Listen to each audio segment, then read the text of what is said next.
أعوذ بالله من الشيطان الرجيم. بسم الله الرحمن الرحيم. الحمد لله الذي أنزل على عبده الكتاب ولم يجعل له عوجا قيما لينذر بأسا شديدا من لدنه ويبشر المؤمنين الذين يعملون الصالحات أن لهم أجرا حسنا ماكثين فيه أبدا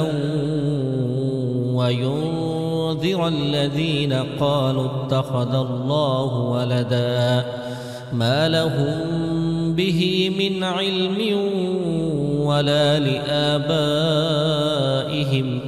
كبرت كلمة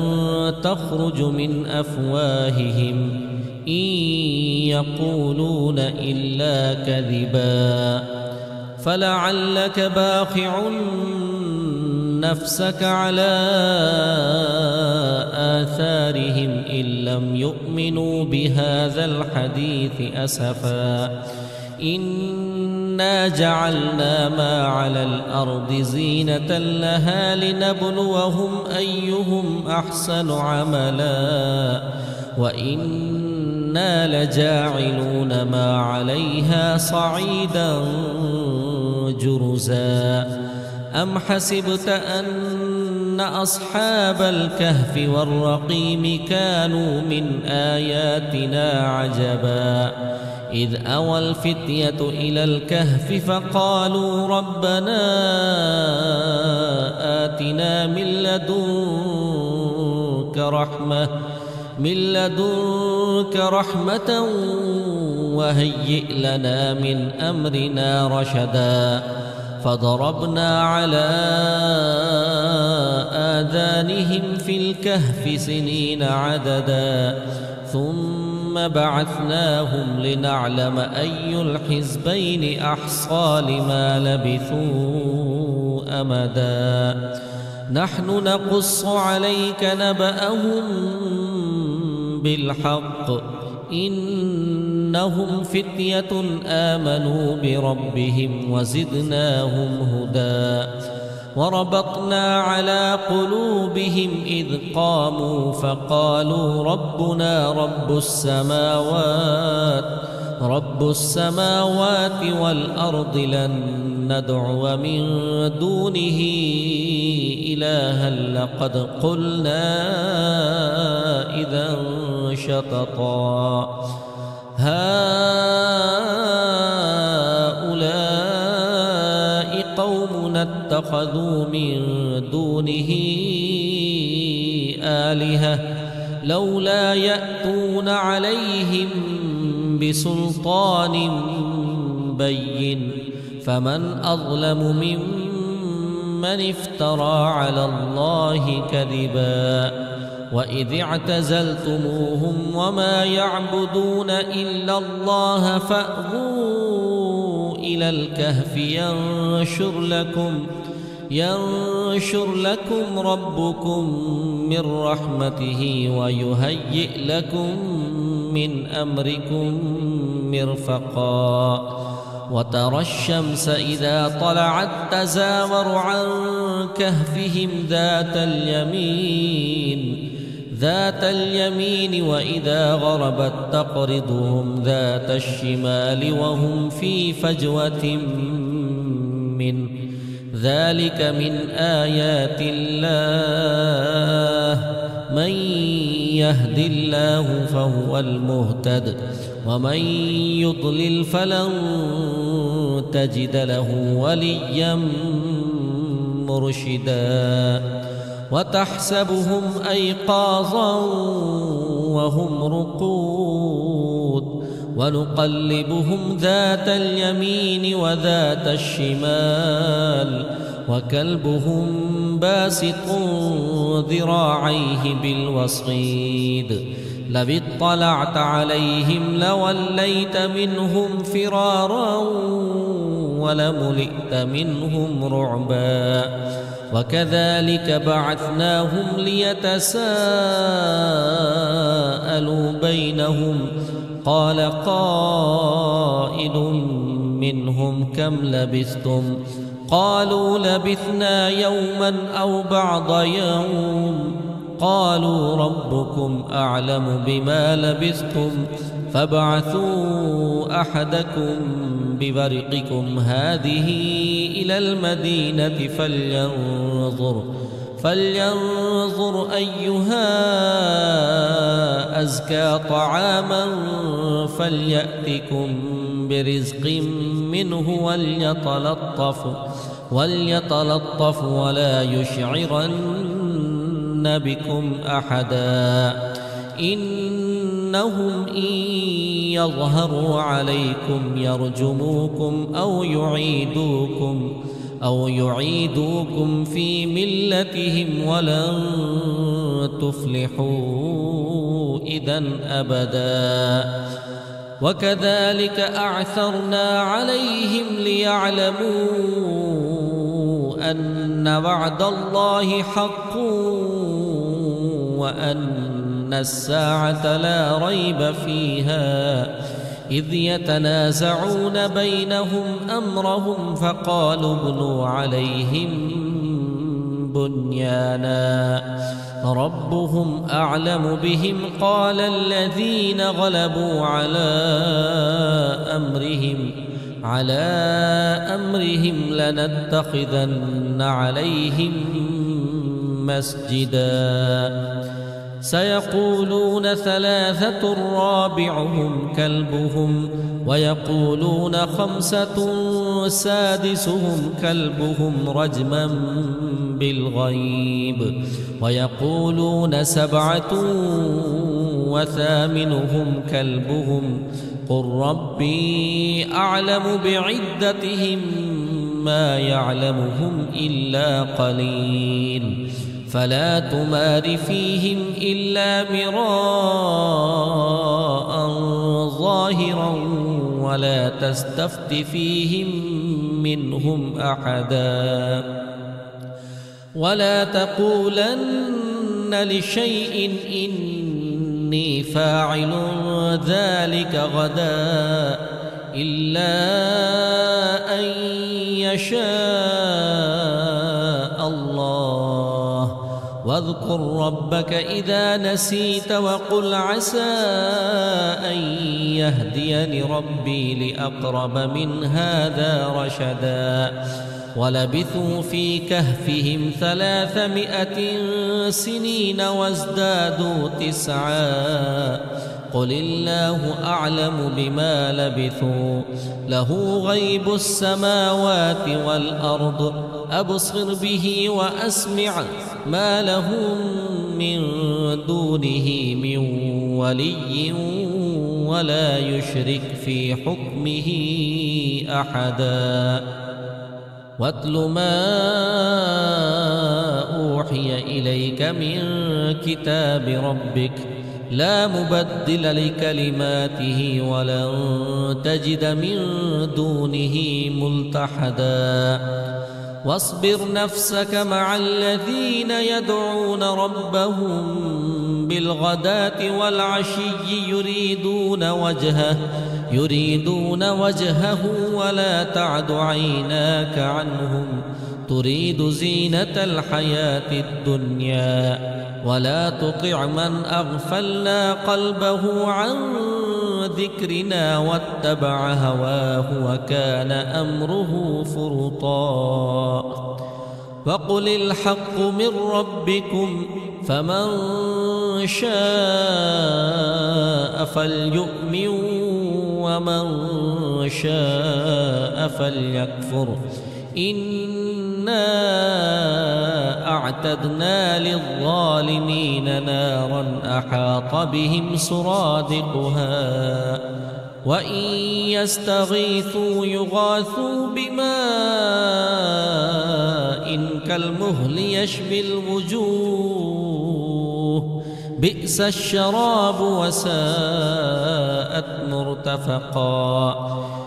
إن الذين آمنوا وعملوا الصالحات إنا لا نضيع أجر من أحسن عملا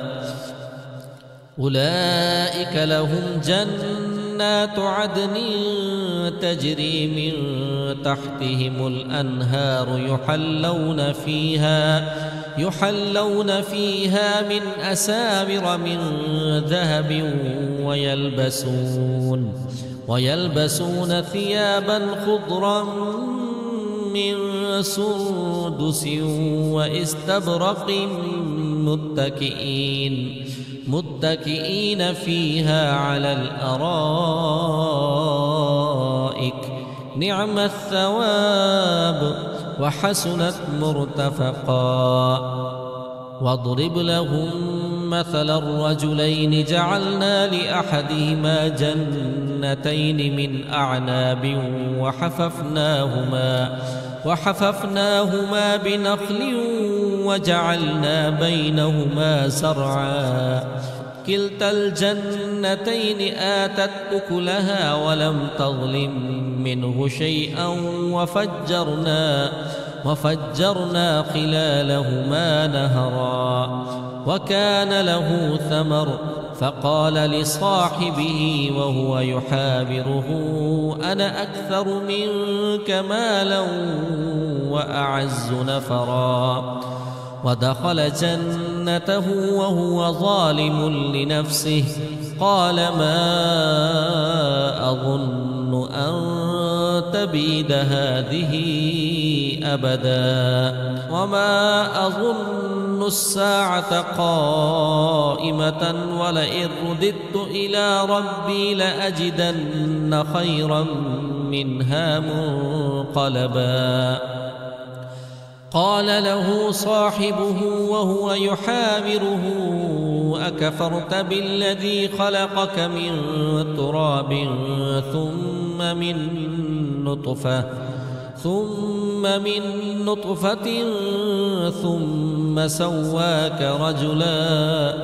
لكن هو الله ربي ولا أشرك بربي أحدا ولولا إذ دخلت جنتك قلت ما شاء الله لا قوة إلا بالله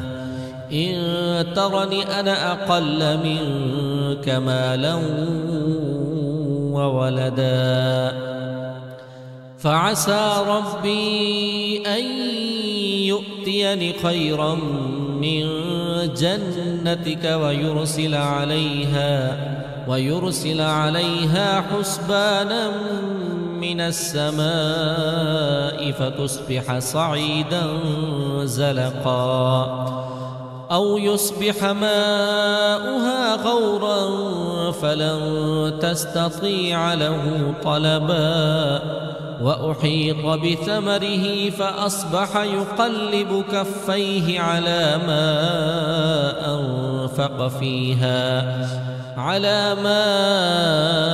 أنفق فيها وهي خاوية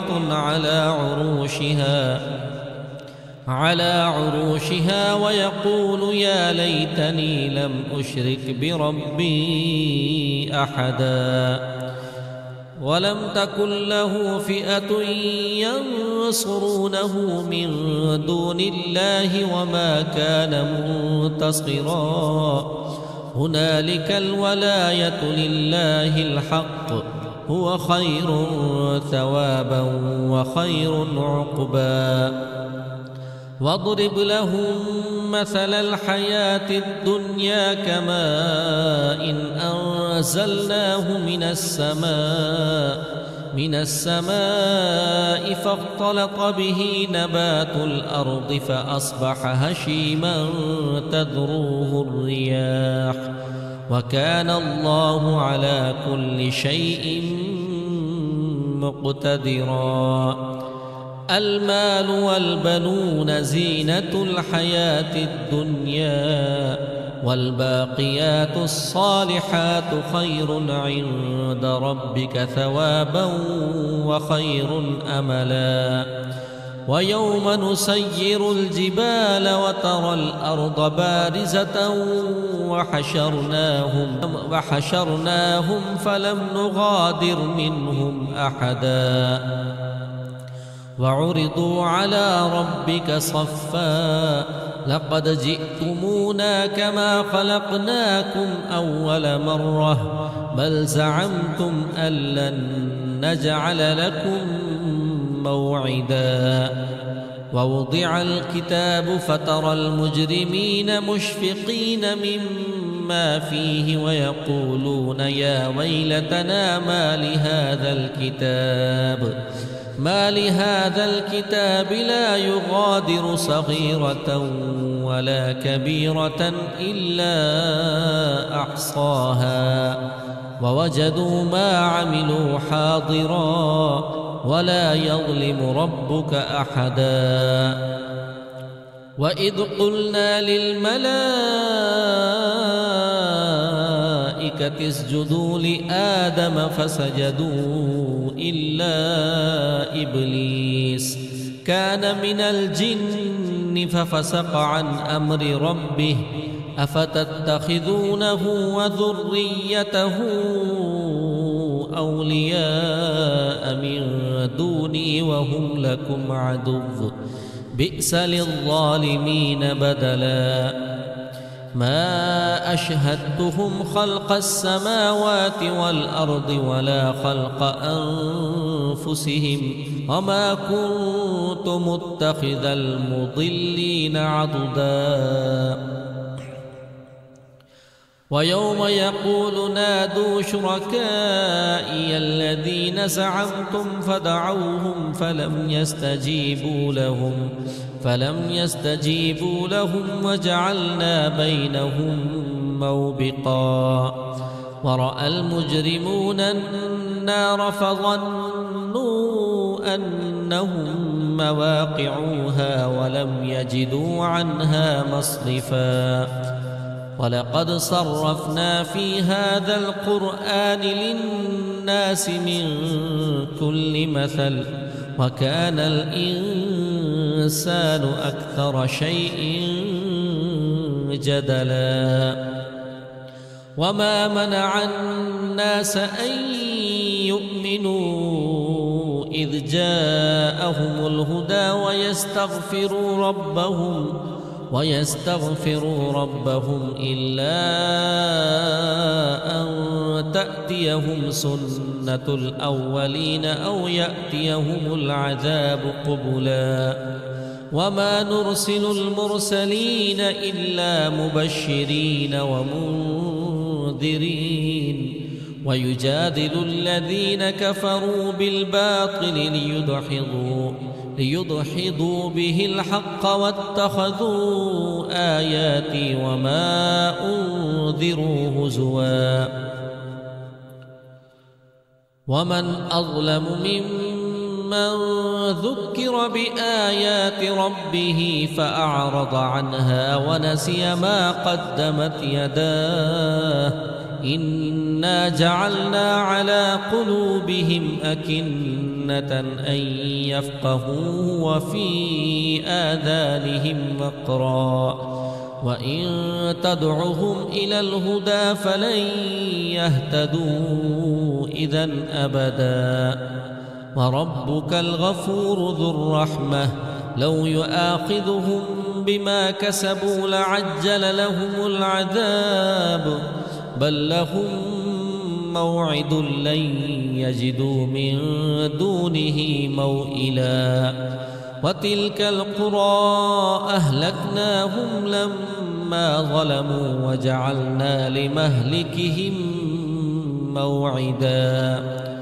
وإذ قال موسى لفتاه لا أبرح حتى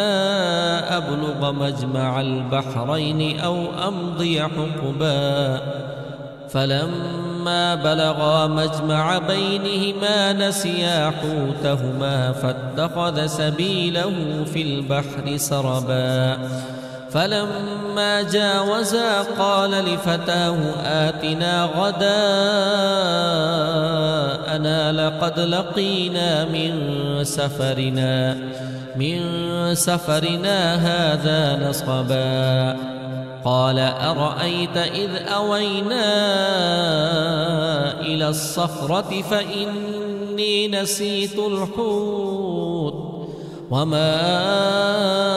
أنسانيه إلا الشيطان أن أذكره واتخذ سبيله في البحر عجبا قال ذلك ما كنا نبغي فارتد على آثارهما قصصا فوجدا عبدا من عبادنا آتيناه رحمة من عندنا وعلمناه من لدنا علما قال له موسى هل أتبعك على أن تعلمني مما علمت رشدا قال إنك لن تستطيع معي صبرا وكيف تصبر على ما لم تحط به خبرا قال ستجدني إن شاء الله صابرا ولا أعصي لك أمرا قال فإن اتبعتني فلا تسألني عن شيء حتى أحدث لك منه ذكرا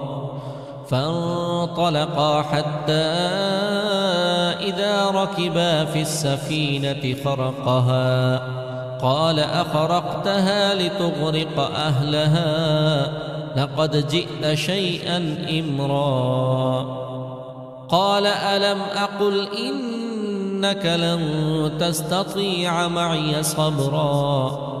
قال لا تؤاخذني بما نسيت ولا ترهقني من أمري عسرا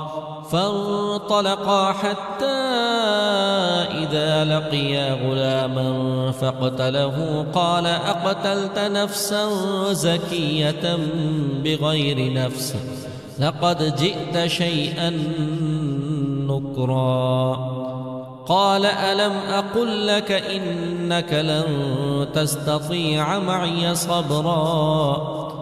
قال إن سألتك عن شيء بعدها فلا تصاحبني قد بلغت من لدني عذرا فانطلقا حتى إذا أتيا أهل قرية استطعما أهلها فأبوا أن يضيفوهما فوجدا فيها جدارا يريد أن ينقض فأقامه قال لو شئت لاتخذت عليه قال هذا فراق بيني وبينك سأنبئك بتأويل ما لم تستطع عليه صبرا أما السفينة فكانت لمساكين يعملون في البحر فأردت أن أعيبها وكان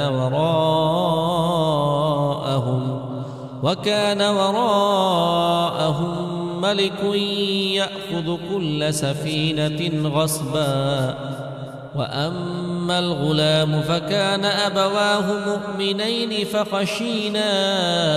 أن يرهقهما طغيانا وكفرا فأردنا أن يبدلهما ربهما خيرا منه زكاة وأقرب رحما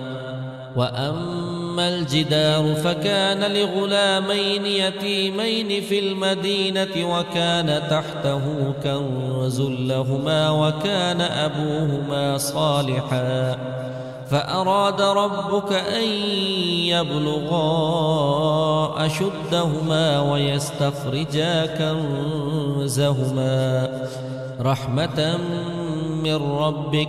وما فعلته عن أمري ذلك تأويل ما لم تسطع عليه صبرا ويسألونك عن ذي القرنين قل سأتلو عليكم منه ذكرا إنا مكنا له في الأرض وآتيناه من كل شيء سببا فأتبع سببا حتى إذا بلغ مغرب الشمس وجدها تغرب في عين حمئة ووجد عندها قوما قلنا يا ذا القرنين إما أن تعذب وإما أن تتخذ فيهم حسنا قال أما من ظلم فسوف نعذبه ثم يرد إلى ربه فيعذبه عذابا نكرا وأما من آمن وعمل صالحا فله جزاء الحسنى وسنقول له من أمرنا يسرا ثم أتبع سببا حتى إذا بلغ مطلع الشمس وجدها تطلع على قوم لم نجعل لهم من دونها سترا كذلك وقد أحطنا بما لديه خبرا ثم أتبع سببا حتى إذا بلغ بين السدين وجد من دونهما قوما لا يكادون يفقهون قولا قالوا يا ذا القرنين إن يأجوج ومأجوج مفسدون في الأرض فهل نجعل لك خرجا على أن تجعل بيننا وبينهم سدا قال ما مكني فيه ربي خير فأعينوني بقوة أجعل بينكم وبينهم ردما آتوني زبر الحديد حتى إذا ساوى بين الصدفين قال انفخوا حتى إذا جعله نارا قال آتوني أفرغ عليه فما استطاعوا أن يظهروه وما استطاعوا له نقبا قال هذا رحمة من ربي فإذا جاء وعد ربي جعله دكا وكان وعد ربي حقا وتركنا بعضهم يومئذ يموج في بعض ونفخ في الصور فجمعناهم جمعا وعرضنا جهنم يومئذ للكافرين عرضا الذين كانت أعينهم في غطاء عن ذكري وكانوا لا يستطيعون سمعا أفحسب الذين كفروا أن يتخذوا عبادي من دوني أولياء إنا أعتدنا جهنم للكافرين نزلا قل هل ننبئكم بالأخسرين أعمالا الذين ضل سعيهم في الحياة الدنيا وهم يحسبون أنهم يحسنون صنعا أولئك الذين كفروا بآيات ربهم ولقائه فحبطت أعمالهم فلا نقيم لهم يوم القيامة وزنا ذلك جزاؤهم جهنم بما كفروا واتخذوا آياتي ورسلي هزوا إن الذين آمنوا وعملوا الصالحات كانت لهم جنات الفردوس نزلا خالدين فيها لا يبغون عنها حولا قل لو كان البحر مدادا لكلمات ربي لنفد البحر قبل أن تنفد كلمات ربي ولو جئنا بمثله مددا قل إنما أنا بشر مثلكم يوحى إلي أنما إلهكم إله واحد فمن كان يرجو لقاء ربه فليعمل عملا صالحا ولا يشرك بعبادة ربه أحدا.